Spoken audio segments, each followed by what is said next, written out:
جو لوگ کمزور ذہن رکھتے ہیں ساری زندگی فیصلہ ہی نہیں ہوتا، کوئی ڈرتے رہتے ہیں، سہمے سہمے وقت گزارتے ہیں، اپنے آپ کو یہ جو ایمان ہوتا ہے یہ بندے کو طاقتور کرتا ہے، بندہ مضبوط ہو جاتا ہے۔ مجھے بتائیے نا، جب ایمان پکا ہو کہ روزی دینے والا اللہ ہے تو پھر بندہ کسی مالدار آدمی کے پیچھے کبھی بھاگتا ہے، کبھی کسی بڑے آدمی سے ڈرتا ہے؟ جب اسے پتا ہو کہ عزت اور ذلت اللہ کے دستے قدرت میں ہے، پھر وہ سیاستیں سازشیں یہ کام کرتا ہے۔ تو پہلے تو مضبوطی ایمان درکار ہمارے بچوں کے اندر، ہمارے مزاجوں کے اندر، جب تک وہ مضبوطی ایمان، حضرت مولا علی شیر خدا کرم اللہ تعالی وجہ الکریم ایک دفعہ بڑے علیل ہو گئے، کمزوری آ جاتی ہے، بندہ بیمار ہو جاتا ہے۔ تو ہمارے ہاں بیمار لوگ بعض اوقات ایسا جملہ بولتے ہیں جو کفر کے زمرے میں چلا جاتا ہے۔ آپ پریشان ضرور ہیں، تکلیف میں ضرور ہیں، لیکن آپ بات وہی کریں گے جو شریعت اجازت دیتی ہے۔ حضرت علی شیر خدا شدید علیل تھے، ایک صحابی تیمارداری کرنے گئے تو حضرت مولا علی کا چہرہ دیکھ کے پریشان ہو گئے، کہنے لگے آپ تو بڑے سخت علیل ہیں، اللہ خیر کرے، اللہ تعالیٰ آپ کو صحت دے۔ تو حضرت علی کہنے لگے تو فکر نہ کر، مجھے اس بیماری سے کچھ بھی نہیں ہوگا۔ نے کہا کیوں؟ فرمانے لگے مجھے نبی پاک علیہ السلام نے فرمایا تھا علی اس وقت دنیا سے جاؤ گے جب داڑھی خون سے رنگین ہو جائے گی، تو اس کا مطلب ہے میں خنجر کے وار کے ساتھ شہید کیا جاؤں گا، میں بیماری سے دنیا میں نہیں جاؤں گا، میں یہ بیماری سے مجھے کچھ بھی نہیں ہوگا، اللہ مجھے شفا دے دے گا، چونکہ حضور نے فرمایا کہ ساڈے نبی دی زبان ساڈے واسطے قرآن۔ تو سب سے پہلے تو اپنے ایمان کے اندر، توکل کے اندر مضبوطی پیدا کرے۔ مسلمان دیکھو نا، نماز پڑھنے سے روزی میں برکت ہوتی ہے، تو پھر اس کا مطلب یہ ہے کہ جب ٹائم آئے نا نماز کا تو گاہک جتنے مرضی کھڑے ہوں پھر دکان بند کرنی چاہیے، پھر نماز پڑھنی چاہیے، کیونکہ روزی تو اللہ نے دینی ہے، گاہکوں نے تو دینی۔ تو سب سے پہلے ضروری ہے مضبوطی ایمان، توکل، اللہ کی ذات پر بھروسہ۔ آپ کبھی میدان کربلا کا پورا نقشہ اپنے سامنے رکھیں نا، دو چیزیں ہیں، امام حسین کو نظر آ رہا ہے اب شہادت ہو جائے گی، اتنی بڑی فوج آئی ہے، خدا کی حکمت کے تقاضے سمجھ میں آ رہے ہیں، حالات کیا ہوں گے سمجھ آ رہی، پر ایک لمحے کے لیے بھی ان کا توکل کمزور نہیں ہوا۔ اپنے رب پر جو مضبوط بھروسہ ہے، سیدہ طیبہ طاہرہ حضرت فاطمہ الزہرا رضی اللہ تعالیٰ عنہ اونٹ کے بالوں کی بنی ہوئی چادر اوڑھ کر چکی پیس رہی تھی۔ یہاں بیویاں بڑا روتی ہیں، غریبی بڑی ہے، بڑی غریب بھی ہے، حالانکہ اب کون بندہ پیوند والے کپڑے پہنتا ہے جی؟ اب تو بڑی مشکل سے وہ لوگ ملتے ہیں جو جوتا ٹوٹ جائے تو گانٹھ کے پہنے، ورنہ تو نئے جوتے آ جاتے ہیں۔ حضرت سیدہ پاک اونٹ کے بالوں کی بنی ہوئی چادر اوڑھ کے چکی پیس رہی تھی۔ نبی پاک صلی اللہ علیہ وسلم نے دیکھا، آنکھوں میں آنسو ضرور آئے، پر محبوب نے فرمایا فاطمہ دنیا میں تھوڑی سی تکلیف برداشت کرو، قیامت کی ساری عزت اللہ آپ کو ہی عطا فرمائے گا۔ تو توکل کی مضبوطی، اللہ کی ذات پر بھروسہ، اپنے رب کریم کے ساتھ امیدوں کا وابستہ کرنا، اس سے مضبوطی آئے۔ دوسرا فرمایا وَعَمِلُوا الصَّالِحَاتِ، بہترین عمل کیا جائے زندگی میں، نیک اعمال کیے جائے، وقت ضائع نہ کیا جائے، ہر وقت کوئی نہ کوئی کام بندہ کرتا رہے۔ یہاں بہت سارے لوگ ہیں جن کو لوگ نیک کہنا شروع کر دیتے ہیں نا، وہ سمجھ لیتے ہیں شاید ہم سچی مچی نیک ہیں۔ لوگ جو کہتے ہیں حضرت صاحب قبلہ، پیر صاحب قبلہ، میں یہ طالب علموں کو، دوستوں کو، بلکہ اپنے آپ کو بھی کئی دفعہ کہتا رہتا ہوں، اپنے آپ کو سمجھاتا ہوں کہ یہ لوگ تجھے کہہ رہے ہیں حضرت صاحب، یہ تو رات کو تو اپنے آپ سے پوچھنا، اپنے رب سے پوچھ، کبھی موقع ملے تو اپنی گریبان میں جھانک، غور کر کے تیری کیفیت کیا ہے، تنہائی میں تیرا دل اللہ سے جڑتا ہے کہ نہیں، عبادت میں دل لگتا ہے کہ نہیں،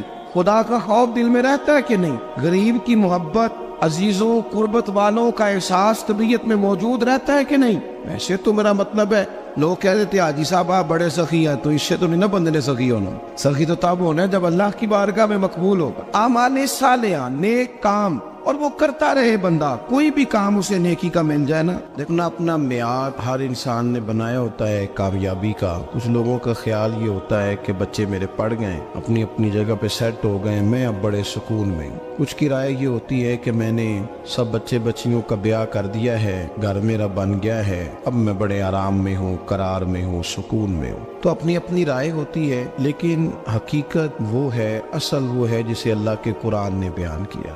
اللہ کریم نے فرمایا والعصر، اے محبوب علیہ السلام ہمیں آپ کے زمانہ مبارکہ کی قسم ہو، ان الانسان لفی خسر، فرمایا بے شک انسان خسارے میں، نقصان میں۔ اپنے تئیں کوئی دعویٰ کر لیتا ہے، آپ دیکھتے ہیں کہ بہت سارے لوگوں کے دعوے اپنے اپنے ہوتے ہیں نا۔ کسی بھی طالب علم سے آپ پوچھیں پیپر دے کے آئے تو پیپر کیسا ہوا ہے، تو کیا کہتا ہے؟ جب کینڈیڈیٹ الیکشن لڑتے ہیں تو رات کو جب وہ سوتے ہیں تو سارے جیت کے ہی سوتے ہیں، ان کو سب یہی کہتے ہیں کہ لوگ سارے تیرے ساتھ ہی ہیں.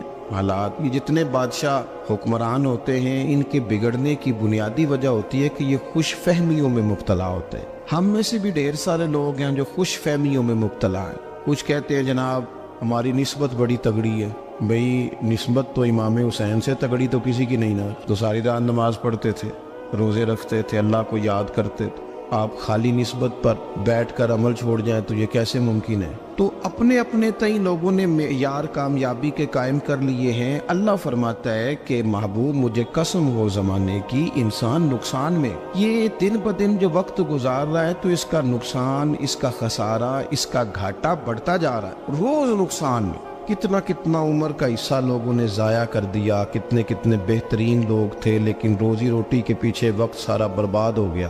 یہ رزق حلال کے لیے دوڑ دھوپ ہو وہ تو بڑی بات, لیکن تکبر کے لیے اور خواہشات, بیجا خواہشات کی تکمیل کے لیے, ایک دوسرے سے آگے بڑھنے کے لیے بڑا وقت ضائع کیا لوگوں. اچھا کوئی بھی نہیں جیتا, خاندانوں میں بھی کوئی نہیں جیتا, برادریوں میں بھی کوئی نہیں جیتا, پر لڑائی ساری زندگی کی ہے. میں نے آگے گزرنا ہے, میں نے آگے, حالانکہ کوئی کسی کو جیتنے دیتا ہی نہیں. اپنے اپنے تئیں لوگوں نے معیار قائم کیے کامیابی کے. اللہ فرماتے ہیں بے شک انسان نقصان میں ہے لیکن جس میں 4 خوبیاں پائی جائیں اللہ کا قرآن کہتا ہے وہ بندہ کامیاب ہو. کون کون سی؟ الا الذین آمنوا. سب نقصان میں نہیں سوائے ان لوگوں کے جو ایمان لائے. سب سے پہلے کیا کرے؟ ایمان ہو اس کے پاس, مضبوط ایمان. وعملوا الصالحات, اور ایمان بھی لائے اور نیک کام بھی کرے. اور صرف نیک کام نہ کرے, وتواصوا بالحق, لوگوں کو حق بات کی نصیحت بھی کرے. اور ظاہر ہے سچ بولے گا, حق بولے گا تو بڑے لوگوں کے مفادات کو ٹھیس پہنچے گی, کچھ لوگوں کو تکلیف بھی ہوگی. تو اب جب تکلیف ہوگی تو پھر مصیبت بھی آئے گی. تو اگر حق بات کہنی ہے تو پھر کیا کرے؟ وتواصوا بالصبر, پر ایک دوسرے کو صبر کی بھی وصیت کرے. 4 چیزیں پائی جائیں, ایمان, اعمال صالحہ, حق کی نصیحت, اس رستے میں آنے والی تکلیف پر صبر. اگر یہ 4 چیزیں میسر آتی ہیں تو اللہ کا قرآن کہتا ہے بندہ کامیاب ہے. اور اگر یہ 4 چیزیں نہیں تو پھر کوئی بندہ جتنا مرضی دعویٰ کرے, جتنا مرضی شور کرے, جتنا مرضی اعلان کرے, وہ کامیاب ہو سکتا. سب سے پہلے تو اپنا ایمان پکا کرے. یہ جو کچی پکی باتیں کرتے ہیں نا لوگ, مسلمان جو ہوتا ہے نا, مسلمان وہ لاوارث نہیں ہوتا, وہ وارث والا ہوتا ہے. اس کا رب ہر وقت اپنی رحمت سے اس کی حفاظت کرتا ہے. مسلمان ہر وقت نبی پاک علیہ السلام کے نگاہ کرم میں رہتا ہے. اسے کمزور باتیں نہیں کرنی چاہیے کہ میرے کو پیچھے چڑھ گیا تو پتہ نہیں کیا ہو جائے گا, برادری مخالف ہو گئی تو پتہ نہیں کیا ہو جائے گا, سچ بول دوں گا تو لوگ پتہ نہیں مجھے مار دیں گے. ایسا ہو نہیں سکتا. چھری حضرت ابراہیم چلائے بھی نا تو حضرت اسماعیل کے حلق پہ چلنا اس نے تب بھی ہے جب اللہ حکم کرے گا. تو اللہ کی حکمت ہوگی, حکمت الہی ہوتی ہے تو کوئی کام ہوتا ہے, ورنہ ہوتا. تو اپنی طبیعت میں مضبوط ایمان, توکل, اللہ پہ بھروسہ, مضبوطی افکار کی, کچی باتیں نہیں. دیکھو نبی پاک صلی اللہ تعالی علیہ وسلم نے فرمایا نیکی کو کبھی حقیر نہیں سمجھنا, کبھی حقارت سے نہیں نیکی کرنی کہ یہ بڑی چھوٹی ہے تو میں اس کو کروں. آپ فرمایا کبھی حقیر نہ سمجھنا, نیکی کا کام جو بھی ملے کر دینا. فرمایا اگر بھائی سے مسکرا کے ملو گے بنا تو اس پر بھی اللہ تمہیں صدقے کا ثواب عطا کرے گا. ہم تو اس دین سے کے ماننے والے ہیں جو کہتے ہیں تو گلی سے روڑا اٹھا دے, کانٹا اٹھا دے, کسی کی تکلیف دور کر دے, کسی اس پر گنجائش کر دے, کسی کے لیے آسانی کر دے. جو بھی خیر کا کام میسر آئے پورے دن میں اسے چھوڑے نہیں. صبح گھر سے نکلے, وہ ایک صحابی تھے, غالباً تابعی تھے, تو بازار جاتے اپنے غلام کے ساتھ تو سارا بازار گھوم کے واپس آ گئے. خادم نے کہا جناب کو نہ کوئی خریدا نہ کچھ بیچا, تو آپ سارا بازار گھوم کے آ گئے. فرمانے لگے تیرا کیا خیال ہے؟ میں نے کچھ بھی نہیں کیا. کہا جناب پھر کیا کیا ہے؟ فرمانے لگے تم نے دیکھا جو بندہ بھی گزرا ہے میں نے اس کو کہا السلام علیکم, تو کتنی کو نیکیاں میں جمع کر کے آ گیا ہوں. کوئی خیر جو میسر آئے. ہم سمجھتے ہیں کہ شاید کو کروڑ کو روپیہ ہوگا تو پوری مسجد بناؤں گا تو پھر میں نے نیکی کر دی ہے. شاید جناب میں, حالانکہ یہ چھوٹے چھوٹے کام ہے نا, چھوٹے چھوٹے کام, ان کی تو زیادہ ضرورت ہوتی ہے, ان کی تو زیادہ حاجت ہوتی ہے. کوئی آپ رستے میں گزر رہے ہیں تو نیچے کوئی کھڈا بنا ہوا ہے تو اس پر ہم کیا کرتے ہیں, گاڑی میں بیٹھ کے تبصرہ کرتے ہیں اے روڈ کھورے کدوں بننا ہے. بھئی یہ کھڈا ہے نا تو آپ نیچے اترے نا, تو آپ دھاوڑا لیں نا, کئی پکڑے نا، یہ تو 5 منٹ کا کام ہے، یہاں آسانی کر دے نا آپ، اس میں گنجائش کر دیں۔ حضور سید عالم علیہ السلام نے فرمایا، امام راضی نے حدیث لکھی ہے، قیامت کے دن ایک بندے کو اللہ معاف کرے گا تو مالک وہ بندہ عرض کرے گا، یا اللہ میں تو بڑا گنہگار ہوں، کس وجہ سے معافی ہوئی؟ فرمایا رات کے وقت تو گزر رہا تھا، تیرے پیر سے روڑا ٹکرایا تھا، تو نے اٹھایا ادھر ادھر دیکھ کے کہ کوئی اللہ کے کسی بندے کو تکلیف نہ ہو جائے، کہ مالک کو وہ تو میں نے زمانہ بیت گیا، کوئی اتنی بڑی بات بھی نہیں سمجھی۔ تو رب کریم نے فرمایا تو رات کے اندھیروں میں بھی میرے بندوں کا خیال رکھتا تھا، تو میں تیرا خیال نہ کروں؟ کوئی عمل ہمارے ہاں لوگ کوئی کام نہیں کرتے، بالکل نہیں، کوئی کام نہیں، نہ بڑے نہ چھوٹے نہ سمجھدار نہ ان پڑھ، کچھ بھی نہیں، نشستن گفتن برخاستن، بیٹھو راج کے گپے مارو، تبصرے کرو، فلانا کچھ نہیں کر رہا، فلانا کچھ نہیں کر رہا، اس کے بعد اٹھ کے چلے جاؤ۔ کچھ کریں، وعملوا الصالحات، نیکیاں جمع کریں زندگی میں، خزانہ بنائیں، خزانہ، اپنی ڈیوٹیاں اپنی ذمہ داریاں پوری کریں، ہر وقت کام، ہر وقت ذمہ داری، ہر وقت ڈیوٹی۔ لیکن نا امام حسن اور حسین، ان کی آپ کبھی زندگی کا مطالعہ کریں، فرض نماز کے علاوہ 100 رکعت نماز نفل روز پڑھنی ہے، پتہ کرنا ہے غریب کہاں کہاں ہیں، ان کا خیال رکھنا ہے، اور نیرے پیسے نہیں دینے۔ ہمارے لوگ ان غریبوں کو پیسے ضرور دیتے ہیں، عزت نہیں دیتے، ان کو 4 پیسے کی مدد ضرور کر دیتے ہیں، پر عزت نفس کا خیال نہیں رکھتے۔ امام زین العابدین رضی اللہ تعالیٰ عنہ فرماتے ہیں، گزر رہے تھے، آپ دیکھیں نا، امام غزالی حدیث لائے ہیں کہ بندہ اور کچھ نہ کرے، کسی مومن کا دل راضی کر دے تو اللہ 60 سال کی نفلی عبادت کا ثواب عطا کرتا ہے۔ دل بدستاور کی حج اکبر است، از ہزارہ کا یک دل بہتر است۔ کسی کا دل خوش کر دینا، اس کو راحت دے دینا، اس کو قرار دے دینا، اس کے لیے کوئی ایسا سامان کر دینا کہ بندہ مطمئن ہو جائے، سکون ہو جائے۔ یہ ہمارے ہاں جو لوگ ہوتے ہیں نا، سرکاری ملازمین، ڈیوٹیوں والے، ان کی طبیعتوں میں تلخی ہوتی ہے۔ یہ اگر صرف پیار کرنے لگ جائے نا، سے وابستہ لوگ میرے احباب میں سے ہیں، تو میں ان سے کہتا ہوں کہ شفا تو اللہ نے دینی ہے، چلو تم دعائی تو آج کے دیا کرو نا، تم آنے والے کی بات تو توجہ سے سنو۔ وہ بیچارہ اپنی بات، ہمارے ایک بزرگ تھے تو تعویذ لکھا کرتے تھے، بڑے عالم تھے، مجھے کچھ تھوڑی سی نا میرے دل میں ان کے بارے میں خفگی رہتی تھی کہ آپ اتنے بڑے عالم ہیں، آپ کتاب لکھیں، آپ تعویذ لکھ رہے ہیں، اور پھر لوگوں نے کمائی کرنی ہوتی ہے، آپ تو مفت دیتے ہیں سارا کچھ، اتنی لمبی ڈیوٹی، سارا دن بیٹھے رہتے ہیں آپ اور لکھتے تعویذ ہیں۔ میں نے ایک دن ان سے گزارش کی، میں نے کہا شیخ آپ بڑے آدمی، جن لوگوں کو اللہ نے رسوخ فی العلم عطا فرمایا ہوتا ہے ان میں سے آپ، اللہ نے آپ کو پختگی دی ہے علم میں، شعوری عالم میں، آپ سارا دن تعویذ۔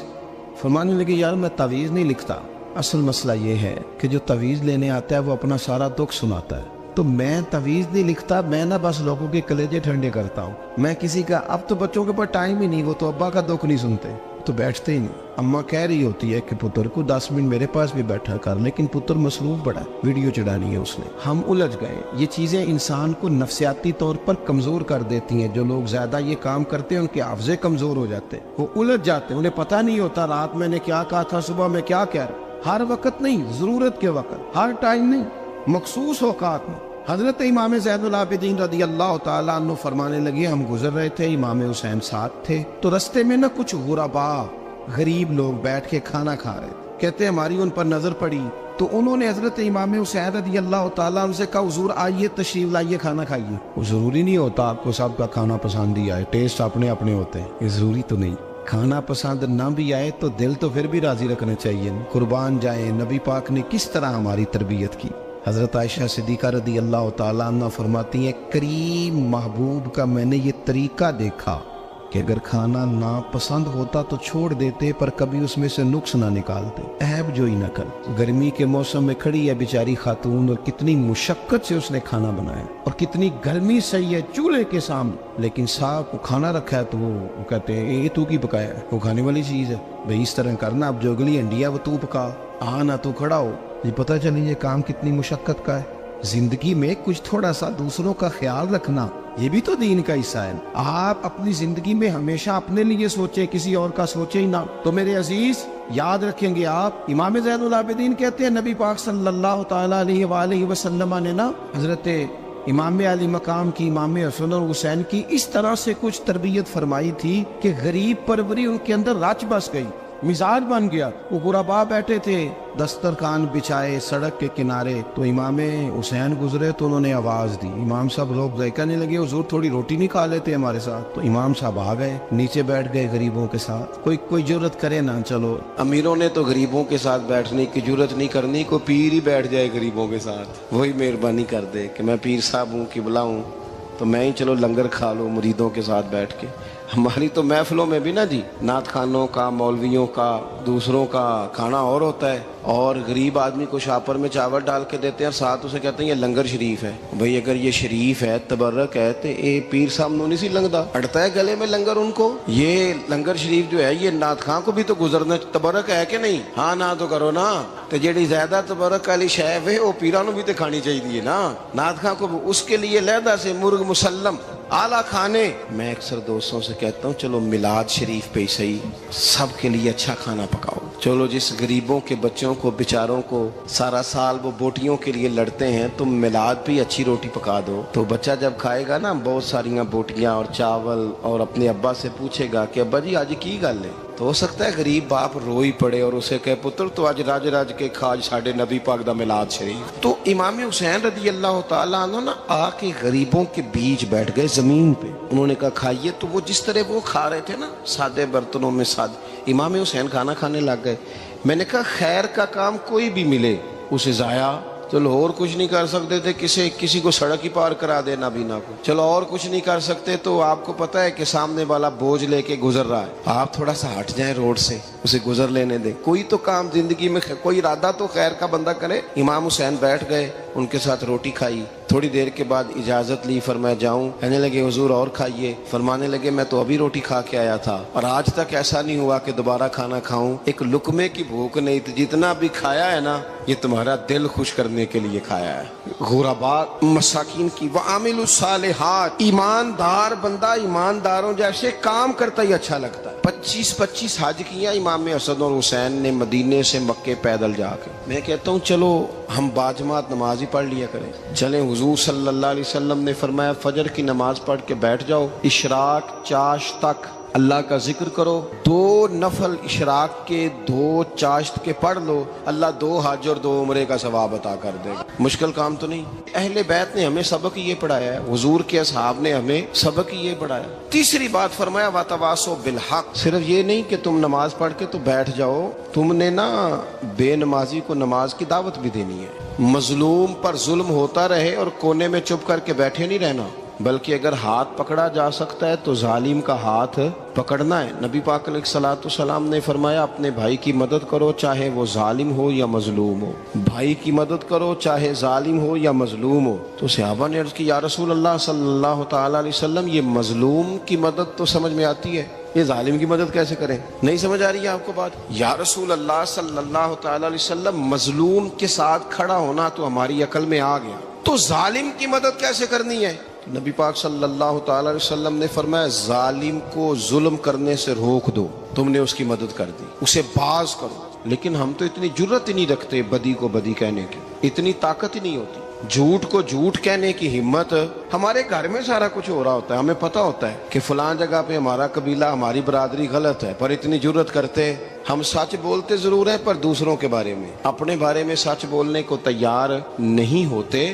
جرت کا مظاہرہ کریں زندگی میں, حق کو حق کہنا سیکھیں, غلط کو غلط کہنا سیکھیں, جھوٹ کو جھوٹ کہیں, بدی کو بدی کہیں, سچائی کا ساتھ دیں ہمیشہ. ہم نے جب تک دیکھو نا ظلم ہوتا رہے, زیادتی ہوتی رہے, اپنا دروازہ اندر سے بند کر لو, پتر باہر نہ جانا. کیوں جی؟ باہر اس پہ ظلم ہو رہا ہے, ان کے گھر آگ لگی ہے, کو ہمارے گھر تو نہیں نہ لگی. یاد رکھنا پڑوسیوں کی آگ نہ بجھاؤ گے تو اپنے گھر بھی آ جائے گی. اگر مظلوم کا ہاتھ نہیں پکڑو گے تو ظالم دلیر ہو جائے. اور ہمارے جتنے بھی بزرگ گزرے انہوں نے ظالموں کو ظالم کہا. امام احمد بن حنبل نے جیل کاٹی, امام اعظم ابو حنیفہ نے جیل کاٹی. آج کل لوگ کہتے ہیں مولانا صاحب آپ نے نا جناب غلط کو غلط نہیں کہنا, سیاست کی بات نہیں کرنی. کیوں جی؟ کس لیے نہیں کرنی؟ سیاست تو تدبیر کا نام ہے. بنو اسرائیل میں جتنی بھی تدبیر ہوتی تھی وہ سارے انبیاء کیا کرتے تھے. کیوں نہ بات کریں؟ یہ جن کرسیوں پہ آج تم نے ظالموں جابروں کو بٹھایا, یہ کرسی تو حضرت ابوبکر صدیق جیسے لوگوں کی ہے, یہ تو حضرت عمر جیسے لوگوں کی سیٹ ہے, حضرت عثمان غنی جیسے لوگوں کا کام ہے, مولا علی جیسے لوگوں کا کام ہے. غلط جگہوں پہ غلط لوگ بٹھا دی اور پھر جھوٹے کو جھوٹا بھی نہ کہیں، ظالم کو ظالم بھی نہ کہیں۔ ہم سے نہ رقم ہوں گے قصید یزید کے، کیونکہ ہم لوگ تو حسین کے سیرت نگار ہیں۔ یہ کیا بات ہوئی، آپ سچی بات ہی نہ کریں، کلمہ حق کہیں، ہمیشہ کھری بات کہیں، سچی، گرچہ اپنا نقصان ہو، حق کے ساتھ کھڑے ہونا سیکھیں۔ وتواصوا بالحق، ساری آسانی تھی، امام حسین کو کوئی مسئلہ نہیں تھا، آرام سے بیٹھے تھے۔ آج کتنے موجوں میں بیٹھے ہیں، پیر صاحبان، مولوی صاحبان، خطیب صاحبان، سیاستدان، وڈیرے، موج لگی ہوئی ہے، کسی کو کچھ نہیں کہنا، کچھ کہیں گے تو پھر بندے مخالفت کریں گے۔ تو امام حسین مسجد نبی میں جمعہ پڑھاتے تھے، چپ کر کے بیٹھے رہتے، حضور سید عالم علیہ السلام کے مزار انور کے پاس بیٹھے تھے، بیٹھے رہتے۔ لیکن امام حسین نے فرمایا ظالم حکمران بنے تو وہ قوموں کو تکلیف دیتے ہیں، وہ ملی نقصان کرتے ہیں، وہ امت کا چہرہ مہرہ بگاڑ کے رکھ دیتے ہیں، لہذا کھڑے ہونا پڑتا ہے، کلمہ حق کہنا پڑتا ہے، الہی کلمت الحق کے لیے نکلنا پڑتا ہے۔ آپ اپنی زندگی کے اندر سچی بات کرنا سیکھیں۔ الیکشن کے دن آ گئے، میرے ایک بڑے محبت والے ساتھی تھے، وہ آ گئے ووٹ کے لیے۔ ویسے بھی یہ جو بیماری ہمارے ملک میں نا جی، ہمارے ہاں حکمران بعضوں کا کہتے ہیں اوے ہو جی جمہوریت بڑی ضروری ہے۔ وہ بھی کس مصیبت کا نام ہے جمہوریت؟ اقبال تو کہتے ہیں کہ یہ وہ چیز ہے کہ جس میں پتہ ہی کوئی نہیں ہوتا، پڑھے لکھے ان پڑھ کا، چھوٹے اور بڑے کا، سیانے اور بیوقوف کا۔ جمہوریت وہ طرز حکومت ہے کہ جس میں بندوں کو گنا کرتے ہیں، تولا نہیں کرتے رہتے ہو ہر وقت۔ قوم کو اس کا حق ملنا چاہیے، غریب کی مدد ہونی چاہیے، انصاف ملنا چاہیے۔ باقی یہ تمہاری کہانیاں ہیں ڈکٹیٹرشپ اور جمہوریت، اور ہمیں تمہاری سمجھ بھی نہیں آتی۔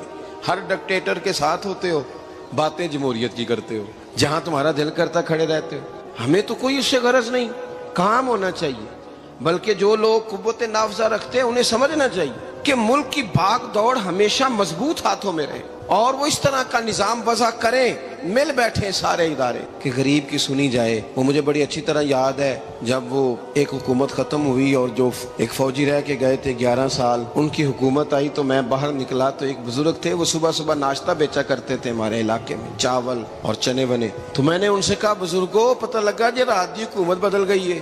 تو فرمان لگے پتر جیڑا مردی بھی آ جائے، میں تو چاول بیچ کے روٹی کھانی، ہمیں تو ان سے غرض ہی نہیں، اللہ جانے کون آیا کون گیا، تو کھیل تماشا بنایا ہوا ہے۔ تو جھوٹے کو جھوٹا کہیں۔ میرے ایک دوست ہیں الیکشن لڑتے ہیں، مجھے ایک دفعہ آ کے کہنے لگے آپ نے کبھی ووٹ نہیں ڈالا، اس دفعہ ضرور ڈالیں۔ میں نے کہا نہیں ڈالتا میں۔ کہنے لگے ووٹ قوم کی امانت ہے، تو میں نے کہا امانت کسی بے ایمان کو دے دوں؟ امانت تو امانت دار کو دی جاتی، نہیں سمجھے آپ بات؟ یہ سارے کہتے ہیں نا ووٹ قوم کی، تو امانت کس کو دینی چاہیے؟ صحیح بتاؤ۔ چلو ہوں تسی بولنا نہیں، بس دل وچ گل رکھنی، دل وچ دیندے ویسے امانت دارا نہیں ہونا۔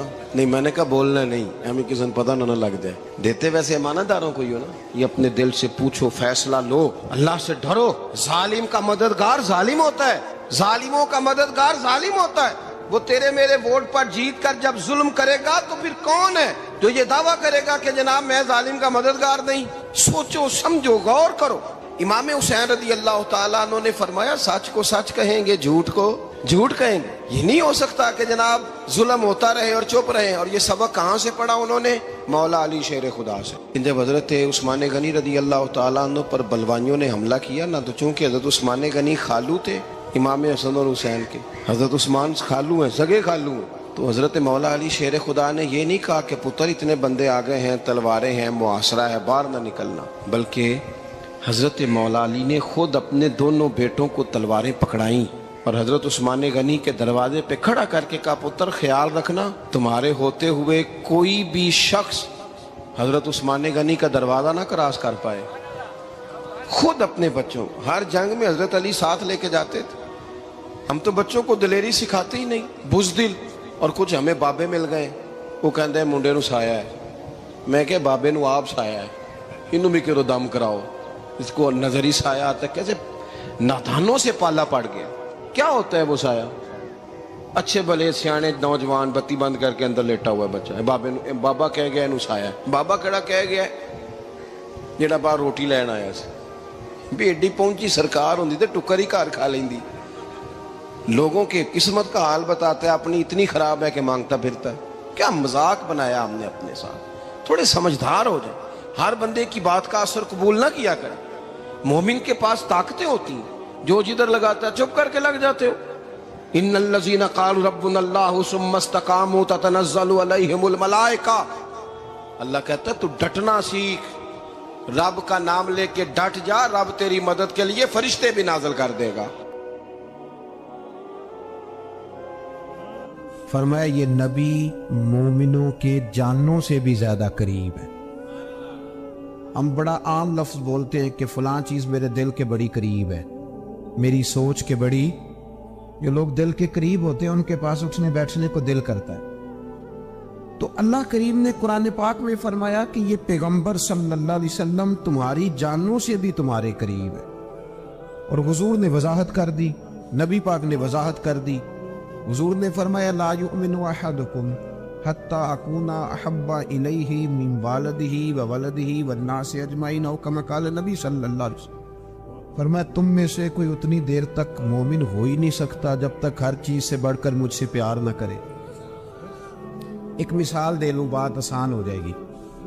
جس گھر کے اندر پیسہ بے شمار ہو، دولت بے شمار ہو، مکان ایک نہیں چار ہو، اور دنیا کی ساری آسانیاں گھر میں موجود ہو، سارے دوست میری بات پہ توجہ کرنا، ہر شے ہو، بینک بیلنس بھی ٹھیک ٹھاک ہو، بچوں کا فیوچر سیف ہو، لیکن گھر کے اندر میاں بیوی کی صلح نہ ہو، بچے کہتے ہیں گھر میں ہر چیز ہے پر امی اور ابا کا جھگڑا ہر وقت جاری رہتا ہے، وہ گھر صحیح چلتا ہے؟ ہم نے بولنا اس لیے نہیں کہ یہ باتیں لوگ، یہ گھر کے اندر کی باتیں ہیں نا۔ حالانکہ پاکستان کا تجزیہ یہ ہے کہ 95% میاں بیوی کے حالات ٹھیک نہیں پاکستان، یہ سرکاری اعداد و شمار ہے۔ 95% گھروں میں اختلاف رائے۔ یہ بات ذہن میں بٹھا لیں کہ میاں بیوی کا اگر اتفاق نہیں نہ ہوتا تو وہ کہیں کہ گھر میں کوئی بھی خوشی رہے گی تو یہ ممکن ہی نہیں، یہ سوال ہی نہیں پیدا ہو۔ 6 بچے ہوتے ہیں اور شادی کو 24 سال گزر جاتے ہیں، پھر بھی طلاق ہو جاتی ہے، اس لیے کہ میاں بیوی کے لیے سب سے ضروری چیز آپس کی محبت ہے۔ اور یار کیا خوبصورت انداز ہے میرے رسول پاک علیہ السلام کا، جتنی شاندار طبیعت حضور نے مولا علی شیر خدا کی تھی اتنی کوئی کر سکتا ہے؟ اور جتنی اعلیٰ ترین تربیت اور حسن سیدہ فاطمہ کو اللہ نے دیا کسی اور کو مل سکتا ہے؟ لیکن میرے نبی پاک علیہ السلام نے ان کی شادی کے بعد ان کو اکٹھے بٹھا کے ان کے سر آپس میں جوڑ کے ہاتھ اٹھا کے دعا کی تھی کہ اے اللہ ان کے درمیان محبت پیدا فرما دے۔ میاں بیوی کے درمیان جو سب سے اہم چیز ہے وہ محبت ہے۔ بچے کہتے ہیں ہم کدھر جائیں، ابا کی سنے کہ اماں کی سنے؟ اور اکثر گھروں میں بچوں کی تربیت رک جاتی ہے اس لیے کہ میاں بیوی کا سلوک نہیں ہوتا، تباہی اتر جاتی۔ گھر کے اندر ہر شے ہے پر ان کا پیار نہیں۔ پتہ یہ چلا کہ گھر میں محبت نہ ہو تو گھر نہیں چلتا۔ اگر محبت کے بغیر ایک گھر نہیں چل سکتا تو محبت مصطفیٰ کے بغیر دین کیسے چلے گا؟ گھر نہیں چلتا میرے بھائی، ٹوٹ جاتا ہے، بکھر جاتا ہے۔ سارا کچھ ہونے کے باوجود میں نے مردوں کو روتے ہوئے دیکھا ہے، عورتیں تو روتی ہیں، میں نے مردوں کو روتے ہوئے دیکھا